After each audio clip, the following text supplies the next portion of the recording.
quando Davi, provocado por Nabal, depois de Davi ser cordial com ele, educado, pedindo uma ajuda mediante a sua necessidade, Nabal foi extremamente rude com Davi, mesmo Davi tendo um histórico de proteção, de guarda, de bondade com aquele homem poderoso.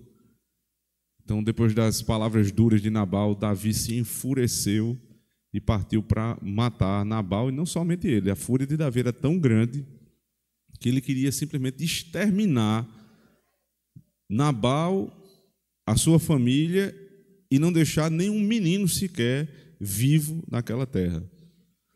Foi quando a esposa de Nabal, uma mulher chamada Abigail, movida pelo Espírito de Deus, como uma mulher deve ser, uma mulher pacífica, que desvia a ira do seu próximo.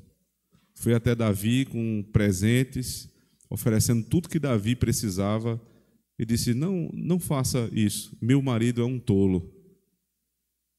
O nome Nabal é tolo. O livro dos Salmos diz assim: diz o tolo no seu coração, diz o nécio, diz o louco no seu coração, não há Deus. Mas Davi não era um tolo. Ele foi acordado da sua ira e passou a abençoar Abigail, dizer: Abigail, bendita sejas tu e bendito seja o conselho que tu me deste. Eu estava para agir como um louco. E Davi se arrependeu do seu erro, livrou a sua mão do sangue, e 10 dias depois, Deus matou Nabal. Para comprovar o que nós vimos aqui durante toda a liturgia: a vingança pertence ao Senhor. Não sou eu que vou me vingar. Deus é justo juiz. Ele vai vingar a minha causa. Agora, irmãos, mais uma vez, nós estamos diante de uma cena em que Davi é perseguido por Saul. Nabal já foi resolvida a situação dele, mas Saul mais uma vez se levanta. Os irmãos lembram que no capítulo 24, quando Davi teve a oportunidade na caverna de matar Saul e não matou, apenas cortando um pedacinho da vestimenta e mostrando para ele, posteriormente, que teve Saul, o rei, em suas mãos e não matou. Saul, naquele momento, ele diz: pequei contra ti, tu és mais justo do que eu. E eu queria que os irmãos lembrassem, naquela exposição eu disse assim: isto não é arrependimento. Porque no arrependimento eu digo: eu não sou justo, eu agi impiamente, não há desculpa para mim. Não foi o que Saul disse. Saul disse: tu és mais justo do que eu. Eu sou justo, tu és mais justo do que eu. Está a prova aqui no capítulo 26.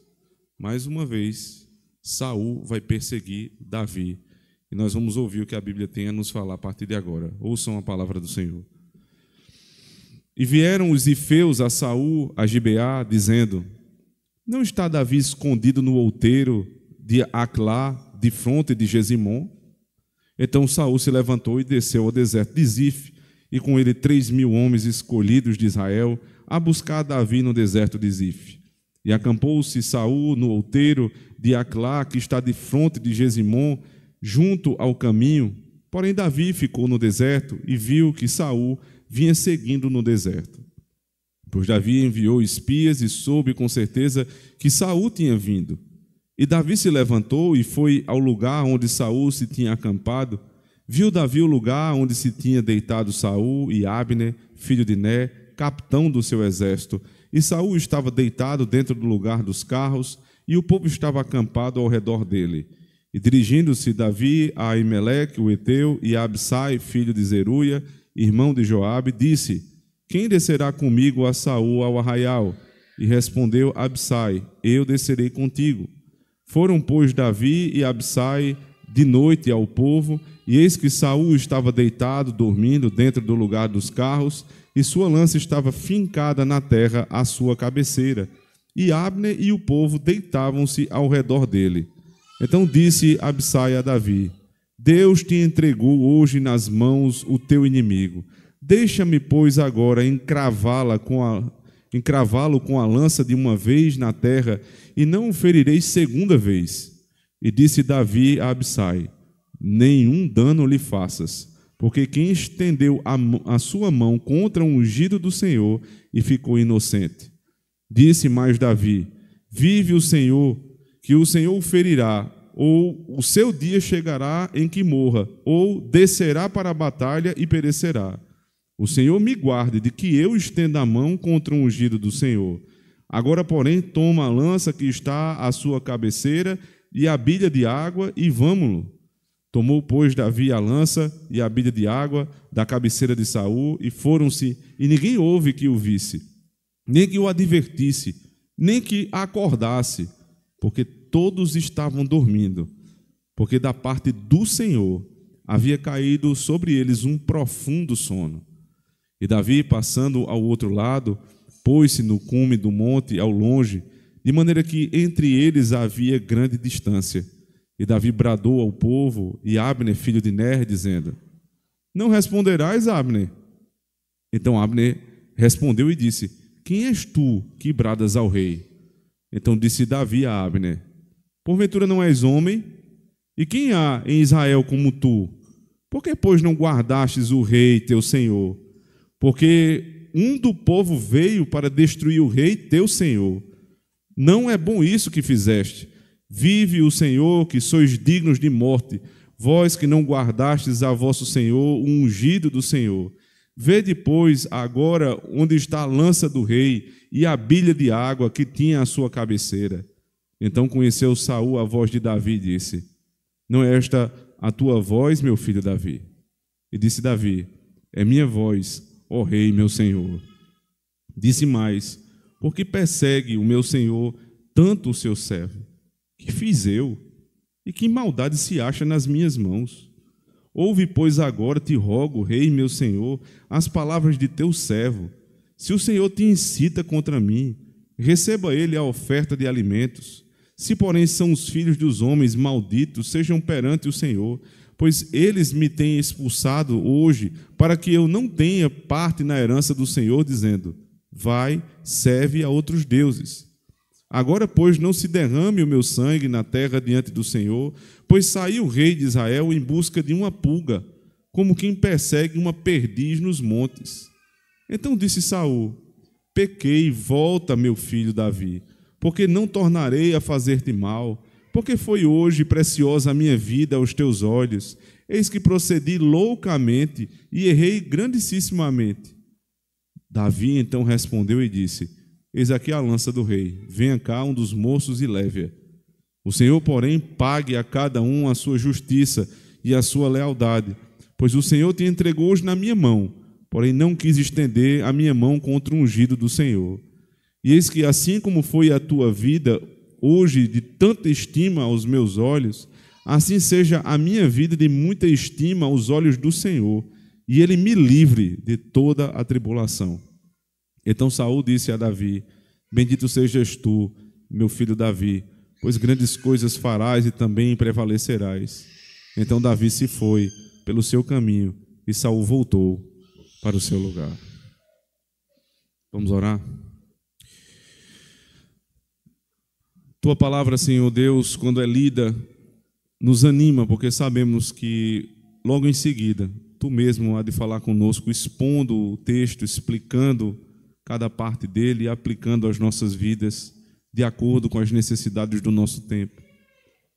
E são muitas as nossas necessidades, Senhor.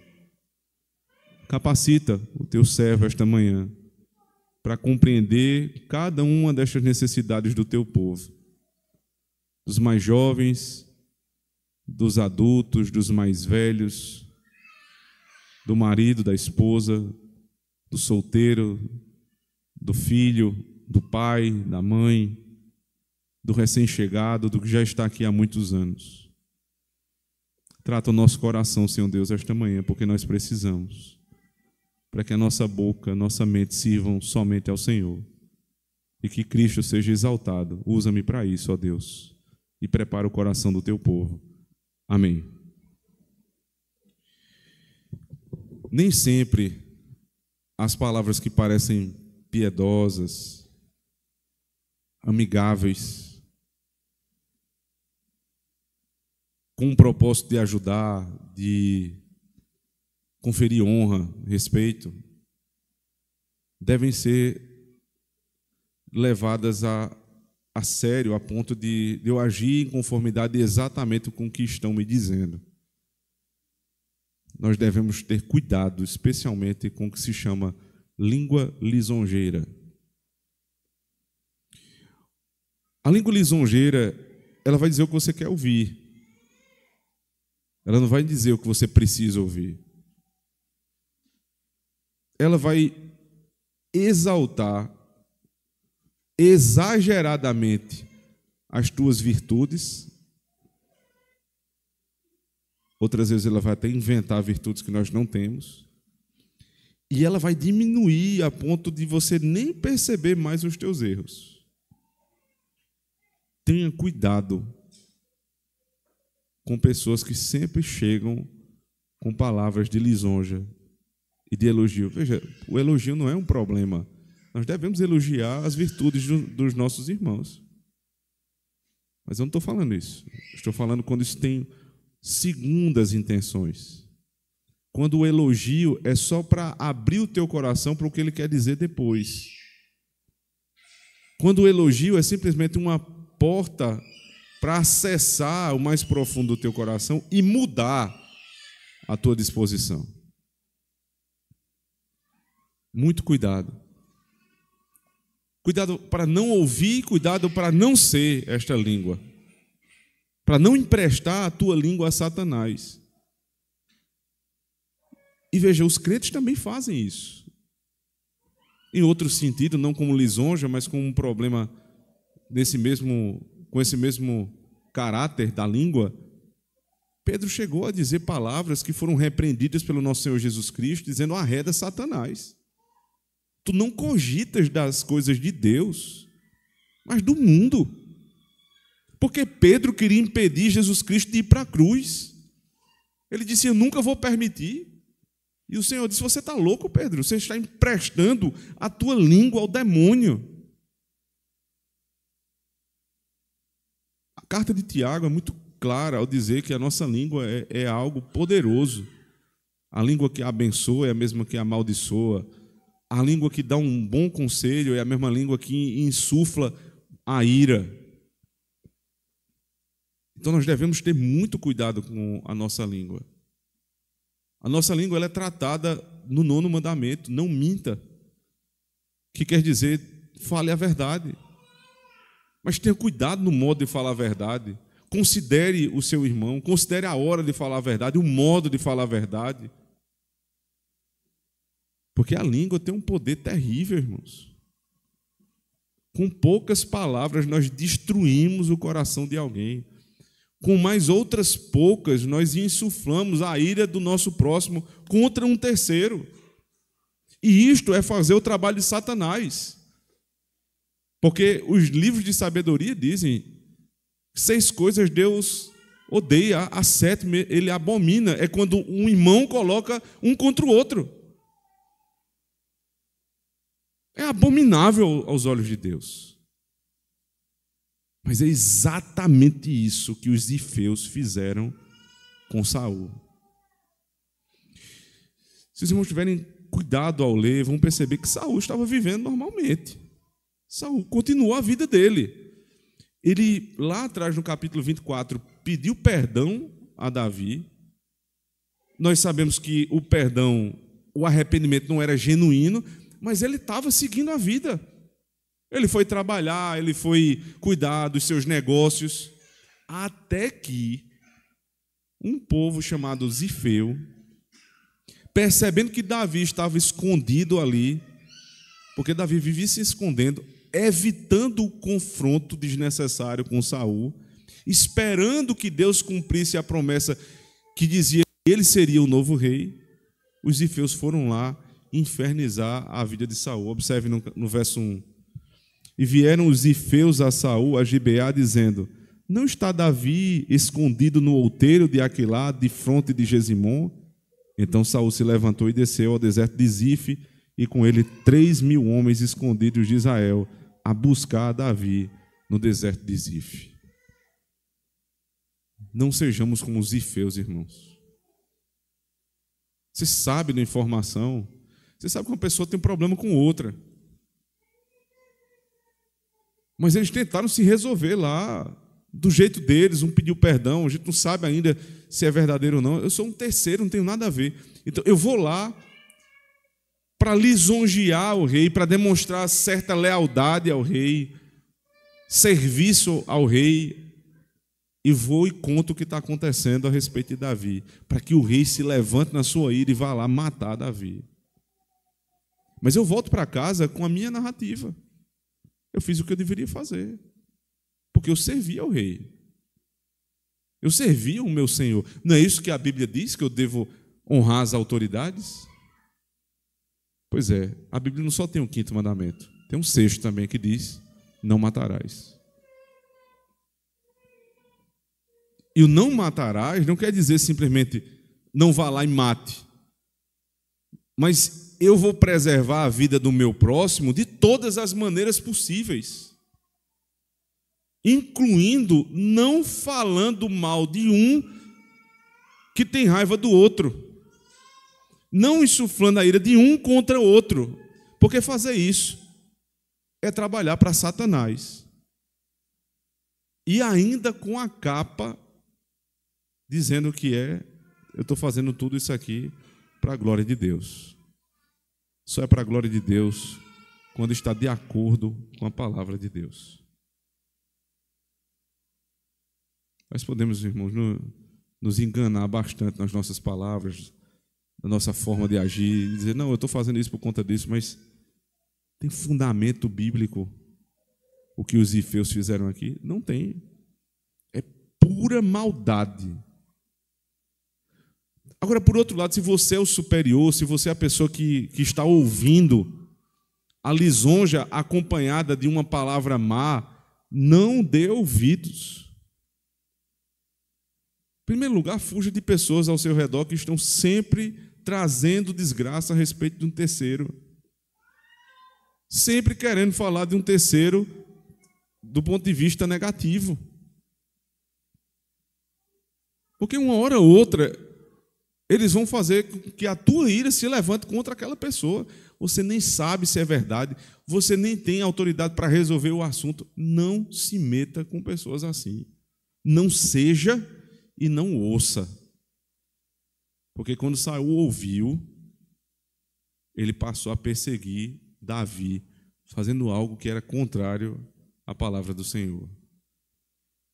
E daí, irmãos, um abismo chama outro abismo. Observe. Verso 3: E acampou-se Saul no outeiro de Aquilá, que está de frente de Gesimon, junto ao caminho, porém Davi ficou no deserto e viu que Saul vinha seguindo no deserto. Pois Davi enviou espias e soube com certeza que Saul tinha vindo. E Davi se levantou e foi ao lugar onde Saul se tinha acampado. Viu Davi o lugar onde se tinha deitado Saul e Abner, filho de Ner, capitão do seu exército, e Saul estava deitado dentro do lugar dos carros e o povo estava acampado ao redor dele. Então, preste atenção. Davi, ele recebeu o pedido de perdão no capítulo 24 de Saul. Ele ouviu atentamente.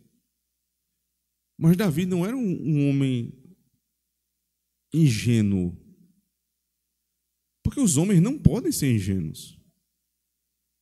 Ele pediu perdão, mas peraí, esse cara queria me matar. Há pouco tempo ele queria me matar. Eu perdoo porque é minha obrigação diante de Deus perdoar. Mas há uma segunda obrigação que eu tenho como homem, que é resguardar a minha vida. Então ele ficou atento. Davi tinha espias, irmãos, para ver o que Saul estava fazendo. É aquela história, você confia desconfiando. Porque nenhum homem é digno de 100% de confiança. Nenhum de nós é, irmãos. Eu tratava isso ontem à tarde aqui, quando nós estávamos aprendendo sobre como resolver conflitos. Você confia desconfiando. Por que nós nos decepcionamos tanto com as pessoas? Porque nós colocamos uma confiança, uma credibilidade, uma admiração desmedida. O marido não deve se decepcionar tanto com a mulher se ele souber quem a mulher dele é, uma pecadora. A mulher não deve ter tristezas terríveis a respeito do seu marido, desde que ela saiba que o seu marido é um pecador. Você não vai ficar depressivo quando vir que o seu filho é desobediente, quanto mais muitas vezes, se você souber que o teu filho tiver consciência que o teu filho é um pecador. Mas quando é que isso acontece? Isso só acontece quando nós colocamos e impomos um peso sobre a outra pessoa que ela não pode carregar. Davi disse, peraí, Saul pediu perdão, mas Saul não é um cara confiável. 2 vezes eu estive na presença do rei, eu estava tocando para ele, servindo, ele pegou uma lança e jogou contra mim com tanta força que encravou na parede. E o desejo dele era me encravar com a lança na parede. Como é que eu vou confiar numa pessoa assim? Então a gente desconfia desconfiando. É verdade que em medidas diferentes, em graus diferentes, você desconfia menos de uma pessoa que lhe dá segurança por meio de um histórico. Você convive com uma pessoa há muitos anos, sabe mais ou menos o padrão de agir, então você diminui o nível de desconfiança e aumenta o nível de confiança. E você desconfia mais de quem acabou de entrar na sua vida. Isso é óbvio, é lógico que seja assim. Sabe quando é estranho? É quando uma pessoa recém-chegada, ela recebe todos os louros, as confianças e as demonstrações de carinho, tendo chegado agora, recentemente. E quem você conhece há muitos anos, convive com você, já passou por muitas situações, você despreza. E é claro que eu não estou dizendo que nessa relação algum tipo de fundo de garantia por tempo de serviço. Não existe isso. É possível que pessoas que estejam há muitos anos com você estejam erradas e pessoas que estejam há menos tempo estejam certas. Mas, via de regra, não é assim que você trata. Davi tinha histórico com Saul. E o histórico era para o mal. Então ele considerou o histórico de Saul para colocar espias observando o que ele fazia. E foi isso, em primeiro lugar, governado pela providência de Deus, é claro, que salvou Davi. Então não seja ingênuo, não seja bobinho. Essa ideia de que crente precisa confiar em todo mundo, isso é loucura, irmãos. Você precisa considerar que a pessoa que está ao seu lado é o que ela é, um pecador. E você saber que você mesmo também é assim. Então, sabendo disso, Davi começa a tomar as providências. Ele vai lá, observa, ele verifica onde Saul está. Saul está com Abner, filho de Ner, que é capitão do seu exército. Eles estão deitados num lugar, dormindo.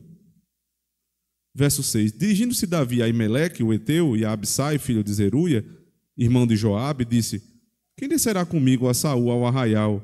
E respondeu Absai: eu descerei contigo. Veja, Davi não vai consultar os seus soldados para saber o que fazer. Porque um superior, ele não consulta os inferiores sobre o que vai fazer. Se fosse assim, irmãos, todos seriam iguais. Deus coloca um pai dentro de casa, unindo-se à sua esposa, para governar os filhos. Mas este governo não é um governo democrático. Não é um governo participativo, onde todos vão opinar. É um governo monárquico, onde o pai, como rei da casa, colocado pelo Senhor, dirige a casa, consultando, quando necessário, a sua esposa. Considerando a palavra, a opinião da sua esposa, e assim agindo a despeito da vontade dos filhos. Como tratamos também ontem, Porque os filhos, especialmente os filhos pequenos, as crianças, não têm opinião. E eu repito, opinião, quando nós dizemos filhos não têm opinião, crianças não têm opinião, não é desmerecendo as crianças. Não é sendo injusto, maldoso, pisando nas crianças. Muito pelo contrário. É demonstrando verdadeiro amor por elas, a ponto de protegê-las de algo que elas não conseguem tratar. Os nossos filhos não foram colocados na nossa casa para resolver problemas. Os adultos, sim. Então, nós devemos tratar os problemas da casa sem consultar os nossos filhos, não porque nós desconsideramos a dignidade dos nossos filhos, mas porque nós reconhecemos a verdadeira dignidade que eles têm de serem crianças, de poderem brincar, de terem uma mente tranquila, e não impondo sobre os nossos filhos os nossos problemas.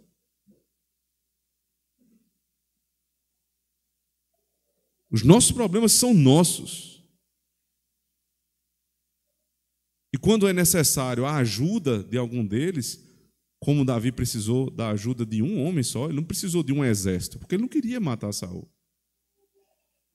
Ele não ia resolver com as próprias mãos. Ele só precisou de um homem. Quem quer ir comigo? Ele não disse para fazer o quê? Ele não disse que ia matar Saul. Mas Absai foi tão leal a Davi que você imagina. Você vai entrar com Davi num lugar onde está o rei com o seu exército. Está dormindo, é verdade, mas se eles se acordam? A questão é, Absai conhecia Davi.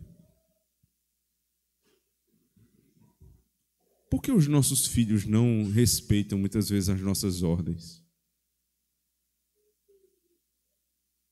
Porque eles não fazem o que a gente manda. É claro que tem o pecado, desobediência, mas precisa ser levado em consideração um elemento a mais aqui. É porque eles não confiam. Eles não confiam.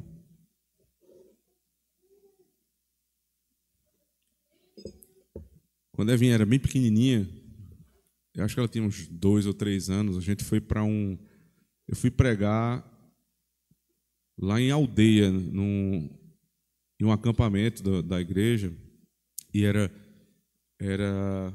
que era o seminário da Igreja Reformada.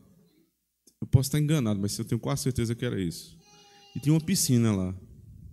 Estava todo mundo brincando, ela pequenininha, morria de medo de entrar na água, e os amigos da gente todos diziam, pula, Vinha, pula. Ela não pulou, mas de jeito nenhum. Eu fui para perto dela, eu disse, Vinha, pula. Ela ficou com medo ainda. Eu disse, pula que papai lhe segura. Imediatamente ela pulou numa piscina funda que ela não tinha a menor condição de se defender. Não tinha o que fazer. A única coisa que fez ela pular foi dizer assim, meu pai não vai fazer isso comigo. Se ele está mandando eu pular, eu pulo. Isso é uma questão menor, é verdade. Talvez para a gente, para ela, para uma criança, não é tão menor assim. Mas quando em outras situações nós estamos tratando com os nossos filhos e eles não ouvem, é porque muitas vezes eles não confiam. Em certos casos é possível que eles estejam errados por não confiarem. Mas é verdade também que há uma possibilidade deles estarem certos. De nós não sermos dignos da confiança dos nossos filhos. Como Absai confiou em Davi. Quem quer ir comigo lá, no meio do exército do rei Saul, que está doido para me matar? Absai, eu vou. Eu vou. Eu não sei como é que eu vou, não sei se é para brigar, não sei se é para matar, não sei se é para morrer. Eu só sei de uma coisa, eu vou. Um dia um outro filho, o filho de Abraão, Isaac, lá em Gênesis 22, ouviu a voz do pai dizendo: Abraão, aliás, Isaque, pega os instrumentos do sacrifício e vamos comigo. Chamou uma comitiva e foram para o lugar do sacrifício. Eles estavam acostumados, Isaque não perguntou nada. Só que em determinada hora da caminhada, Isaque disse o seguinte: pai, peraí, eu estou vendo aqui o cutelo, eu estou vendo aqui os materiais para fazer o altar, mas tem uma coisa, está faltando o cordeiro. Como é que a gente vai sacrificar sem um cordeiro? Vocês lembram da resposta de Abraão? Meu filho, Deus providenciará o cordeiro para si. Mas quando Abraão chega lá no cume do monte, ele entende que o cordeiro é Isaque. Ele faz o altar, coloca o filho em cima do altar, amarra o filho, e quando ele está disposto a desferir um golpe para matá-lo, a voz do Senhor disse: Abraão, Abraão, não faças mal ao menino, porque por trás do arbusto tem um cordeiro. Ali você sabe, Deus providenciou um cordeiro para si. Mas você tem a figura de Isaque, que ouve as palavras do pai, e depois que o pai diz assim: Deus vai providenciar um cordeiro para si, não tem cordeiro. Ele sobe no altar e você não lê uma palavra sequer de Isaque reclamando. Porque ele confiava no pai dele. Se meu pai está mandando eu ficar nesse altar, é porque é alguma coisa que vai acontecer. Se ele quiser me matar, ele me mate. Agora, eu não vou desobedecer ao meu pai. Pelo lado de Abraão, ele ouviu as palavras do Senhor, dizendo: Abraão, eu quero o teu filho, o teu único filho. Como um bom filho, ele confiou no pai. E o Novo Testamento diz o seguinte: Abraão creu na ressurreição e por isso ofereceu Isaque. Sabe qual era a fé de Abraão, segundo Paulo, quando escreve a carta aos Hebreus? É que ele iria matar o filho e o filho ressuscitaria. Numa época que nunca ninguém tinha visto uma ressurreição. Ele creu. Porque confiou na palavra do Pai. Um dia na eternidade, a Trindade se reuniu, Pai, Filho e Espírito Santo. E o Pai disse assim: eu tenho um plano aqui para a gente executar. Eu vou criar o mundo, o universo, os seres humanos, os animais, a criação como toda. Eles vão nos desobedecer. E para que eles possam ser salvos, você, meu filho, vai precisar morrer no lugar deles, de pessoas que eles nem conheciam, que foram colocados no jardim do pai dele, que desobedeceram o pai dele. E agora ele tem que morrer por esse tipo de gente. Mas Jesus Cristo não veio, em primeiro lugar, morrer por esse tipo de gente. Ele veio, em primeiro lugar, cumprir a palavra do Pai. E se para cumprir a ordem do Pai eu preciso morrer, que eu morra. É o mesmo espírito de Isaque. É o mesmo espírito de Abissai. Eu não quero saber o que é para fazer. Se o meu pai está mandando, eu vou fazer. Isto não é obediência cega, irmãos, porque aqui está sendo governado pela palavra de Deus. Cego é quem é governado pelo seu coração, como Saul. O texto continua, verso 7. Foram, pois, Davi e Abissai de noite ao povo, e eis que Saul estava deitado, dormindo, dentro do lugar dos carros, e a sua lança estava fincada na terra à sua cabeceira. E Abner e o povo deitaram deitavam-se ao redor dele. Então disse Abissai a Davi: Deus te entregou hoje nas mãos o teu inimigo. Deixa-me, pois, agora encravá-lo com a lança de uma vez na terra, e não ferirei segunda vez. E disse Davi a Abissai: nenhum dano lhe faças, porque quem estendeu a sua mão contra o ungido do Senhor e ficou inocente. Quando eles chegaram, os dois lá no lugar, eles perceberam que está todo mundo dormindo. Mas era um sono que eles nem se mexiam. Qual foi a ideia de Abissai? Está claro, Deus está te entregando o teu inimigo na tua mão. Como Davi da outra vez tinha dito que não mataria Saul, qual foi a ideia genial de Abissai? Deixa que eu mato. Porque se eu matar, não é você que está matando, sou eu que estou matando. Então, se você é impedido de matar o ungido do Senhor, eu não sou. Esse tipo de manobra teológica que a gente vai fazendo, né, para construir uma loucura na nossa cabeça para depois justificar o nosso erro. Claramente a palavra de Deus diz: não faça. Aí a gente diz: não, mas se for assim, assim, assim, a gente constrói a narrativa e pronto, agora funciona. Para Davi, não. Para Davi, não. Davi diz o seguinte: não estenda a mão contra o ungido do Senhor. Não faça mal. Sabe por quê? Quem foi que tocou no ungido do Senhor e não foi punido por ele? Não faça isso. Sabe por quê? Porque Davi ali era o superior.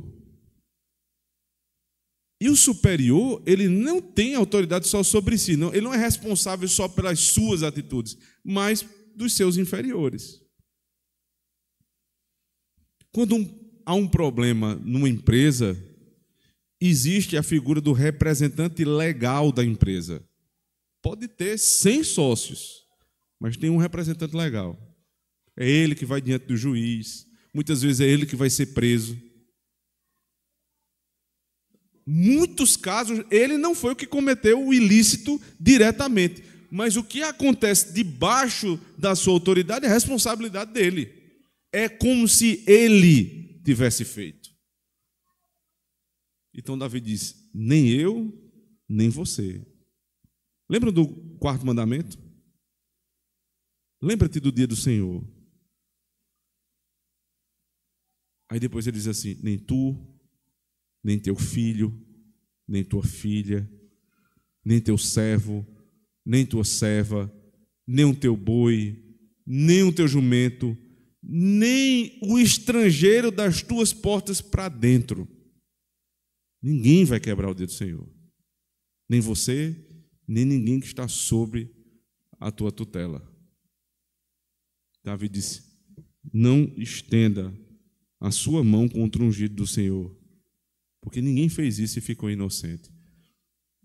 Lembra, irmãos, aqui eu sei que toda vez a gente fica pensando logo: tá vendo aí, nunca você pode criticar, você pode falar mal de uma autoridade da igreja, porque não toque no ungido do Senhor. Fofocar, a gente não deve fofocar de ninguém. Mas a crítica justa, nos termos adequados, da forma adequada, não nos é retirada. Existem os meios, os concílios, os tribunais, as formas legais de você criticar qualquer pessoa. Qualquer pessoa. Ninguém está acima da lei na Igreja de Cristo, nem deveria estar no Estado. Infelizmente, a gente tem visto que isso não é verdadeiro lá. Mas aqui, isso não pode acontecer. Por outro lado, existe um cuidado a respeito do ofício que permanece. Lembrando aos irmãos, por exemplo, lá na primeira carta que Paulo escreve a Timóteo, quando ele vai falar sobre os presbíteros, ele diz: não aceite denúncia de presbíteros sem ter pelo menos 2 testemunhas. Isso não é requerido dos demais irmãos. Porque o pastor está tão exposto publicamente que a probabilidade de alguém não gostar dele por decisões, por palavras, por ações, é muito grande. E aí, para resguardar o ofício, você tem esse dispositivo jurídico e bíblico. Ou seja, existe sim um cuidado, um zelo especial com a figura pastoral, não por conta da pessoa, mas por conta do ofício. Ele carrega o mesmo ofício de Cristo. Então não toque neles. Veja, verso seguinte, verso 10. Disse mais Davi: vive o Senhor, que o Senhor o ferirá, ou o seu dia chegará em que morra ou descerá para a batalha e perecerá. O Senhor me guarde de que eu estenda a mão contra o ungido do Senhor. Agora, porém, toma a lança que está à sua cabeceira e a bilha de água e vamos-nos. Aí, veja, Davi não é esse tipo de crente bobinho, não. Ele disse: eu não vou fazer.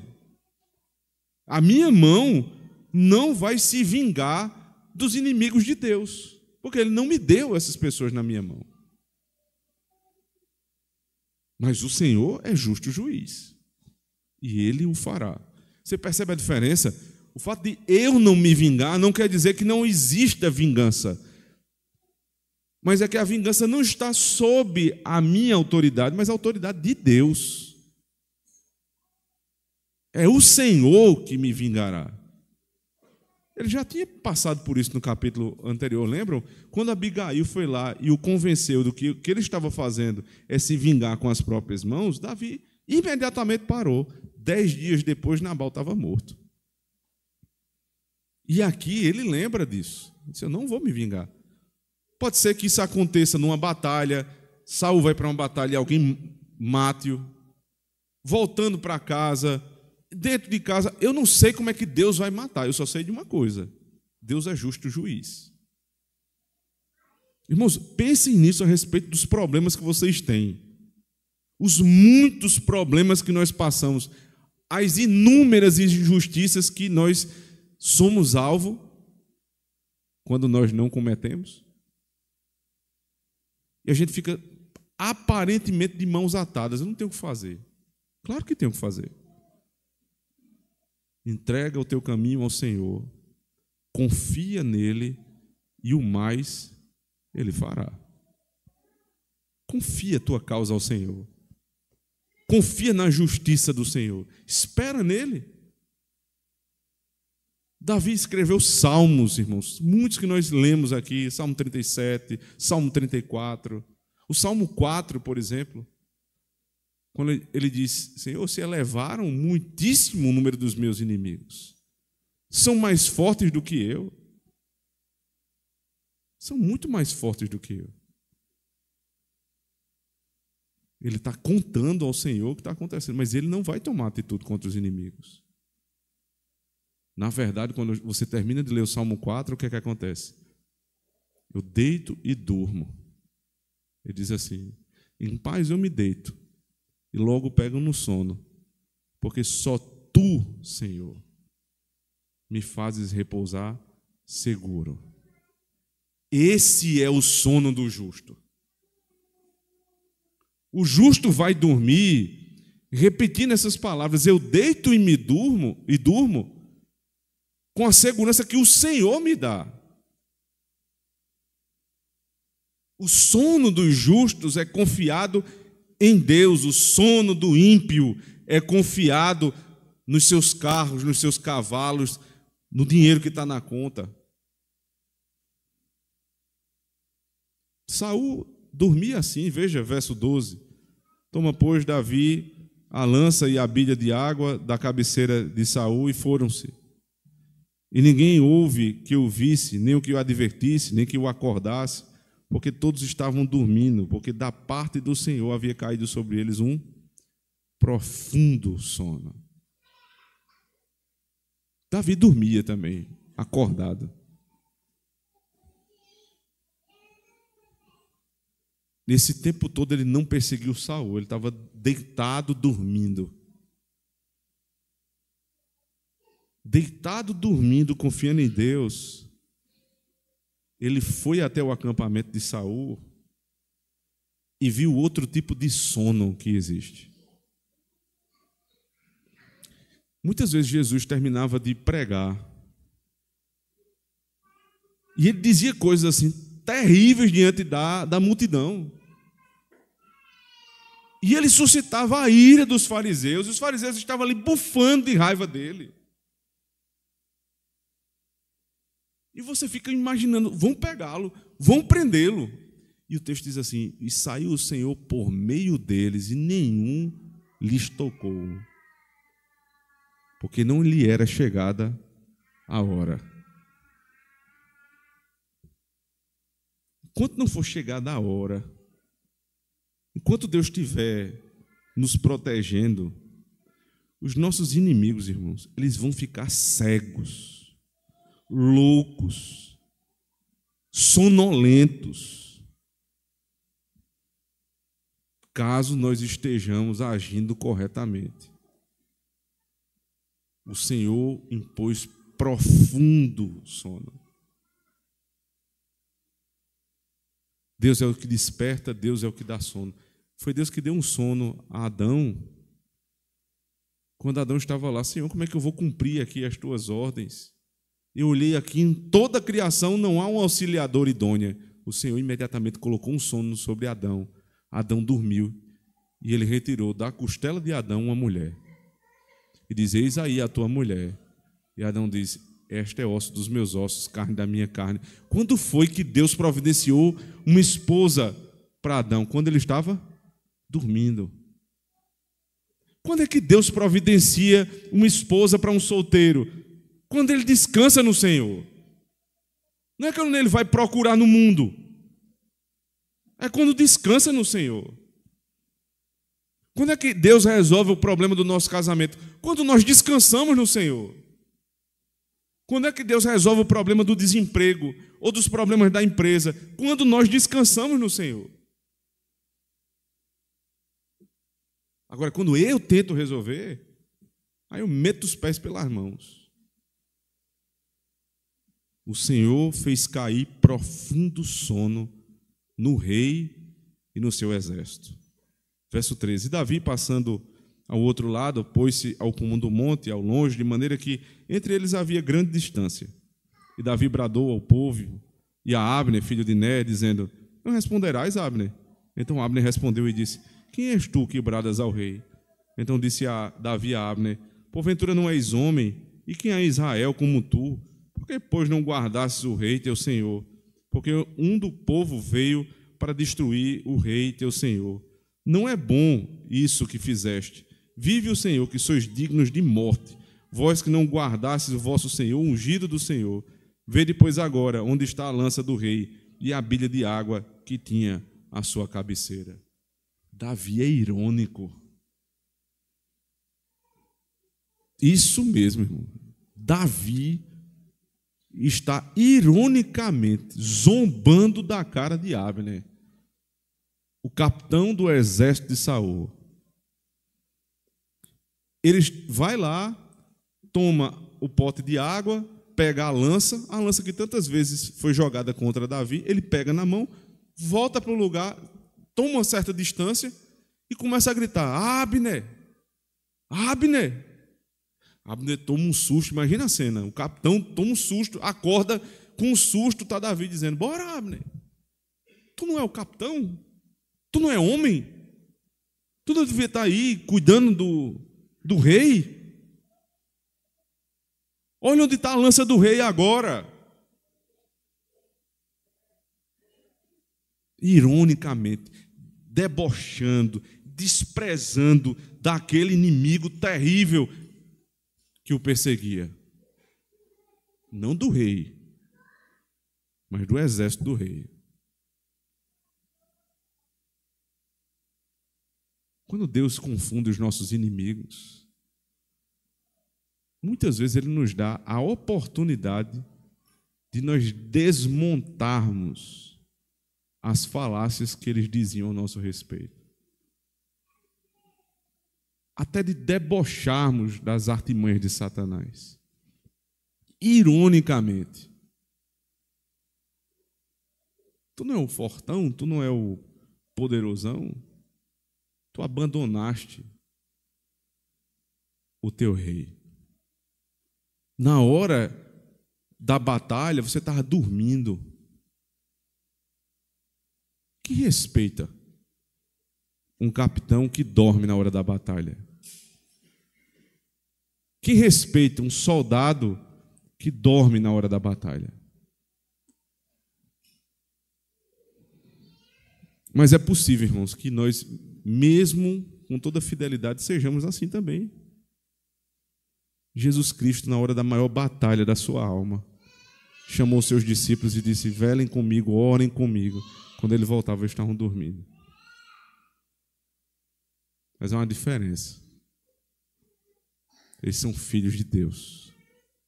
Eles não estavam confundidos, eles estavam cansados. Há uma grande diferença aqui. Estes estão sendo confundidos por Deus. Agora veja qual é a reação, veja o verso 17. Então conheceu Saul a voz de Davi e disse: não é esta a tua voz, meu filho Davi? E disse Davi: é minha voz, ó rei, meu senhor. Disse mais: por que persegue o meu senhor tanto o seu servo? Que fiz eu? E que maldade se acha nas minhas mãos? Ouve, pois, agora, te rogo, rei, meu senhor, as palavras de teu servo. Se o Senhor te incita contra mim, receba ele a oferta de alimentos. Se, porém, são os filhos dos homens malditos, sejam perante o Senhor, pois eles me têm expulsado hoje, para que eu não tenha parte na herança do Senhor, dizendo: vai, serve a outros deuses. Agora, pois, não se derrame o meu sangue na terra diante do Senhor, pois saiu o rei de Israel em busca de uma pulga, como quem persegue uma perdiz nos montes. Saul desperta também, e as palavras de Saul são: é Davi o meu filho? Veja, Davi era considerado filho por dois motivos. Primeiro, porque o rei é pai, dado que a interpretação do quinto mandamento, honra pai e mãe, é honrar todas as autoridades. Mas não é só por isso, não. É porque Saul já foi sogro de Davi e tomou a mulher de Davi, dando a outra pessoa. Ele lembra disso. É meu filho Davi, esta é a tua voz. Ele disse: é sim, Senhor, meu rei. Você percebe que não há ironia quando ele está falando com o rei? Com autoridade, irmãos. Nem quando ela não merece, a gente respeita. Sabe por quê? Porque ali diante de nós há uma figura que aponta para Cristo, o Rei dos Reis e Senhor dos Senhores. A autoridade a gente respeita, não por conta dela muitas vezes, porque às vezes elas não merecem, mas por conta de Cristo. A gente tem cuidado nas palavras, a gente respeita a posição. Sim, rei, meu senhor. Ele diz: por que você está fazendo isso comigo? Por que tu ainda me persegues? Veja, pode haver dois motivos. Davi, inclusive, dá duas opções do que está acontecendo. Ele diz aqui no verso 19: se o Senhor te incita contra mim, receba ele a oferta de alimento. Ou seja, se quem está te incitando contra mim é Deus, se eu estou errado, peraí, vamos resolver. A oferta de alimentos é: eu vou pedir perdão. Eu vou oferecer um sacrifício para que eu possa ser perdoado. E assim cesse a incitação de Deus contra mim. Porque pode ser, irmãos, às vezes a gente pode estar errado.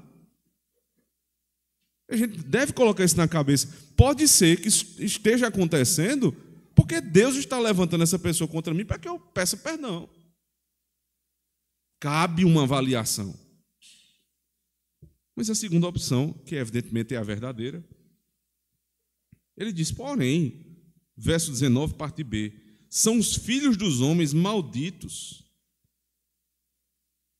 Sejam perante o Senhor, pois eles me têm expulsado hoje para que eu não tenha parte na herança do Senhor, dizendo: vai, serve a outros deuses. Isso aqui deu um nó na minha cabeça. O que é que tem a ver Ele diz, ou é Deus que está te incitando contra mim porque eu estou errado, ou então estes homens que estão te incitando, lembra dos zifeus? Os zifeus, os soldados de Saul. Ou são esses homens malditos que estão te incitando contra mim para que eu adore outros deuses? Eu fiquei pensando, o que é que isso tem a ver? O problema é o seguinte, Davi está exilado, os irmãos lembram? Davi está exilado. Ele já está há muitos dias sem poder cultuar. Ele foi impedido de cultuar. Porque se ele volta para Jerusalém, Saul mata ele. Se ele volta para o lugar de culto, qualquer lugar de culto que fosse ordenado, Saul matava ele. Então, o que os homens estavam fazendo, toda vez que incitavam Saul contra Davi, era empurrando Davi para mais longe do culto, impedindo Davi de cultuar. Vocês percebem? A preocupação de Davi não é, de maneira nenhuma, com a segurança dele.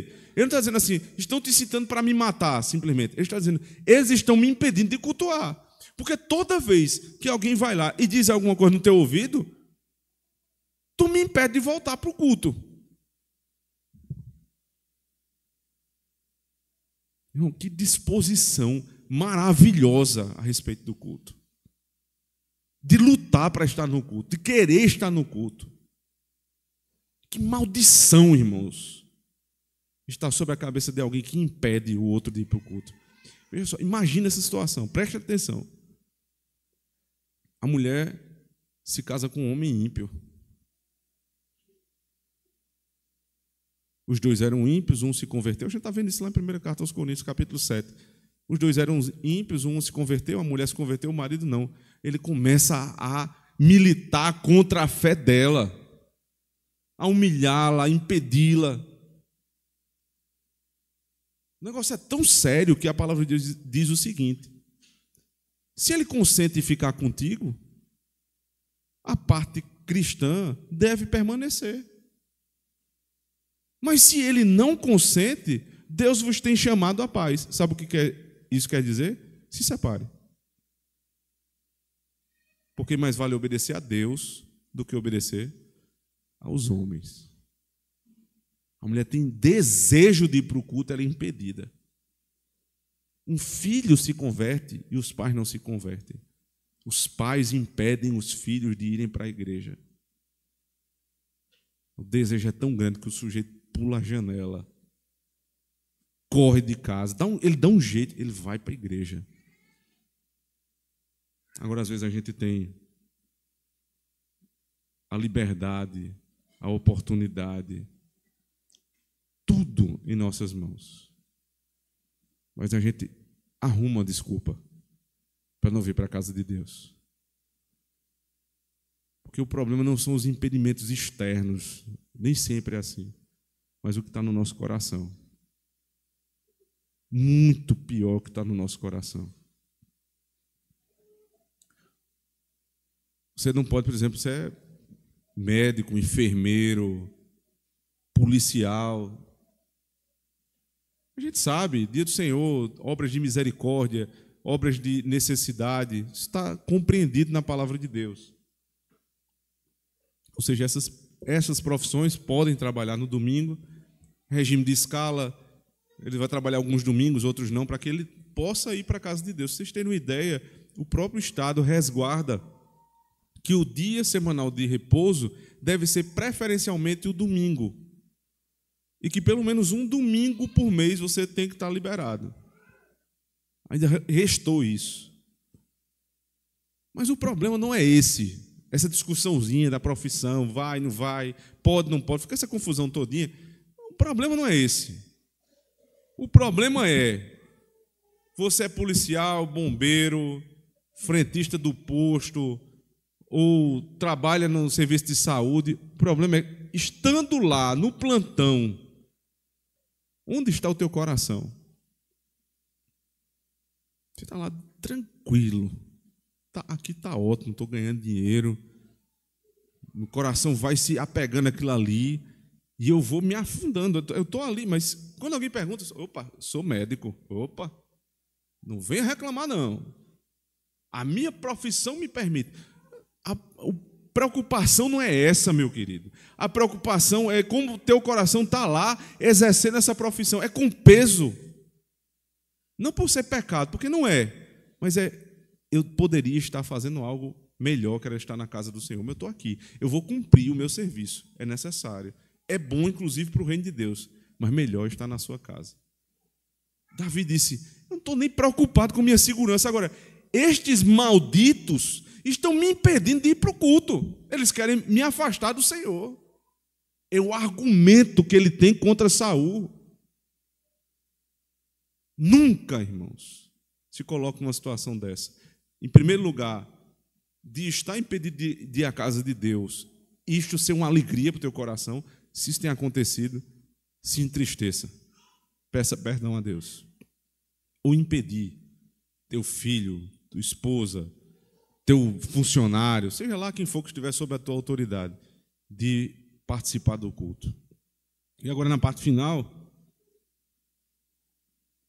a partir do verso 20, agora, pois, não se derrame o meu sangue na terra diante do Senhor, pois saiu o rei de Israel em busca de uma pulga, como quem persegue uma perdiz nos montes. Ele diz, que coisa sem sentido, Saul. Tu és um rei poderoso, tu estás perseguindo como uma pulga. Eu sou como uma pulga nas tuas mãos. Ou ainda como uma perdiz, que é um pássaro, um animal extremamente dócil, inocente, que não vai de maneira nenhuma te agredir. Está fazendo isso por quê? Então disse Saul, verso 21, pequei, volta, meu filho Davi, porque não tornarei a fazer-te mal, porque foi hoje preciosa a minha vida aos teus olhos. Eis que procedi loucamente e errei grandissimamente. Essa palavra loucamente aqui, sabe qual é? É como se fosse, traduzindo assim, literalmente, nabalmente.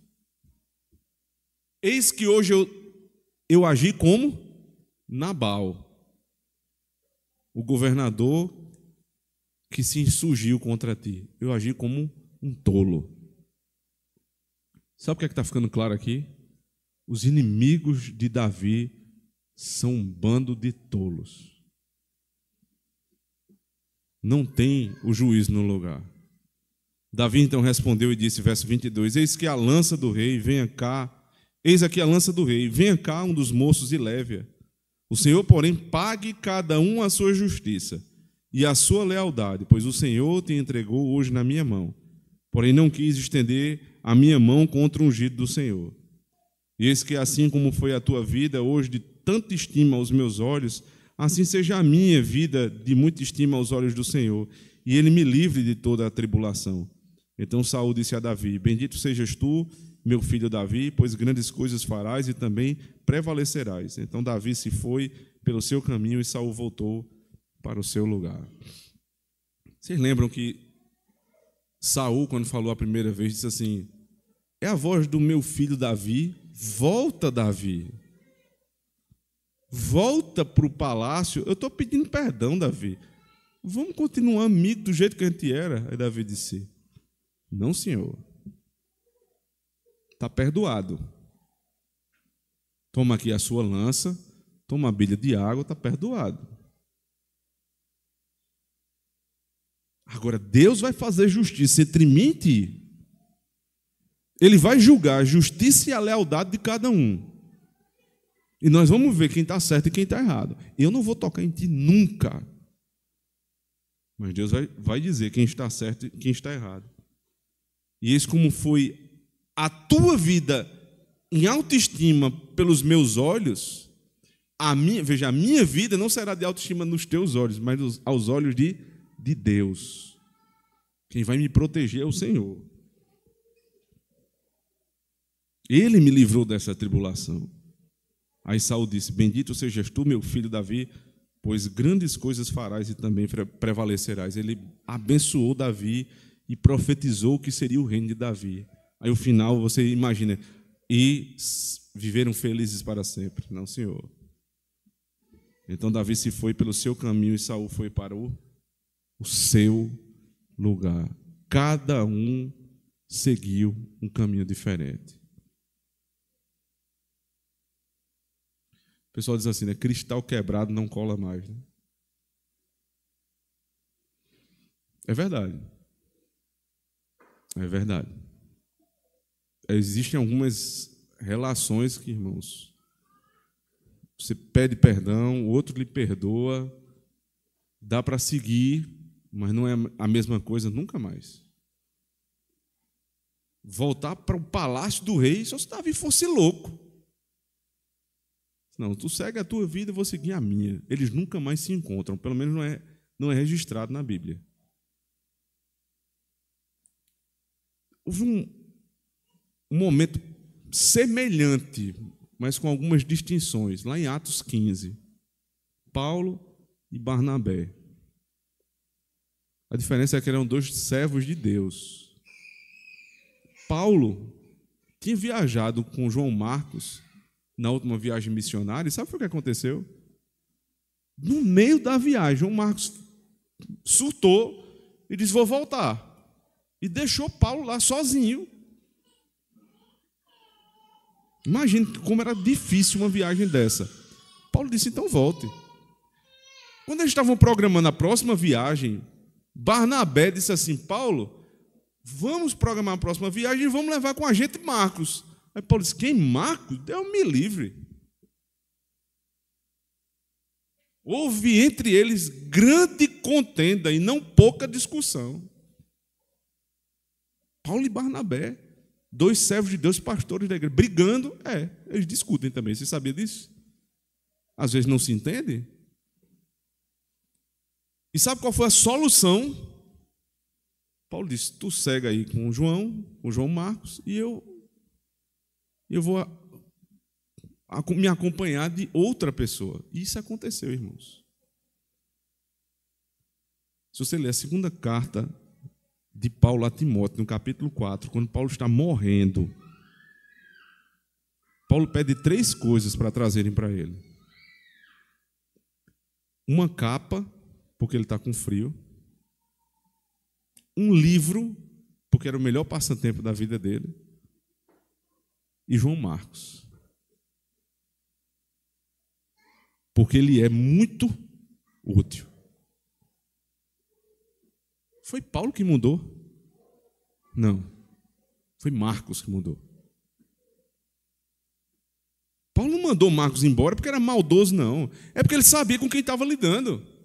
No dia que ele mudar, ele volta. Se Saul um dia mudar, a gente conversa, mas até lá, meu amigo, é você para o seu lado e eu para o meu. Ah, mas isso não é cristianismo. Como não é? Você é mais crente do que Davi. É mais crente do que o apóstolo Paulo. Isso é cristianismo. Existem situações, irmãos, que a melhor coisa a fazer é se apartar. Para viver bem. Para viver bem. E veja, estamos falando aqui sobre relações comuns. Casamento tem 2 motivos pelos quais você pode se apartar. Os irmãos sabem. Adultério, deserção. Nas nossas demais relações, às vezes a gente se desentende, vai um para um canto, outro para o outro, deixa passar o tempo. Marcos mudou, Marcos andou com Barnabé, foi muito útil, e as notícias começaram a chegar, porque ao invés de trabalhar como os ifeus, os irmãos estavam trabalhando como servos de Deus, iam dizer a Paulo o que Marcos estava fazendo. Aí lá na frente Marcos diz, chama João Marcos aqui no meu leito de morte, na minha prisão, porque ele me é muito útil.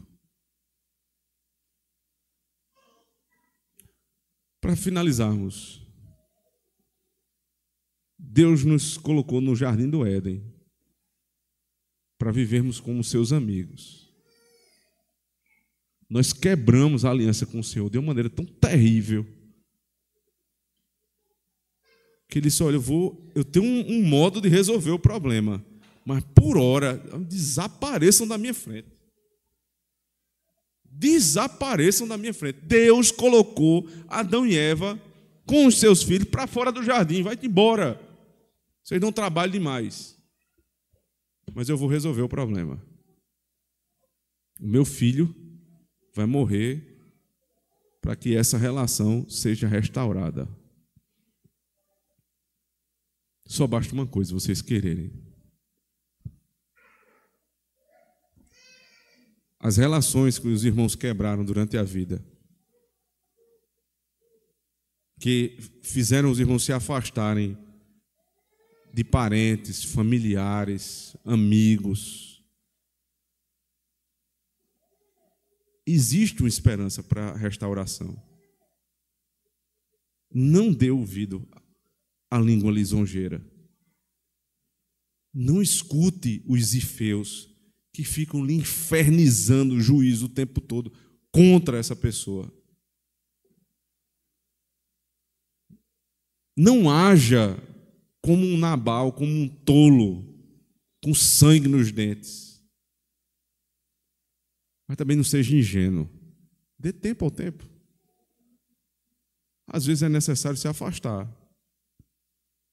Às vezes é necessário, como diz Eclesiastes, afastar-se de se abraçar. Os irmãos não devem achar isso surpreendente. Ah, meu Deus do céu, acabou-se o mundo. Não, qual é o problema? Às vezes é necessário. Paulo e Barnabé fizeram isso.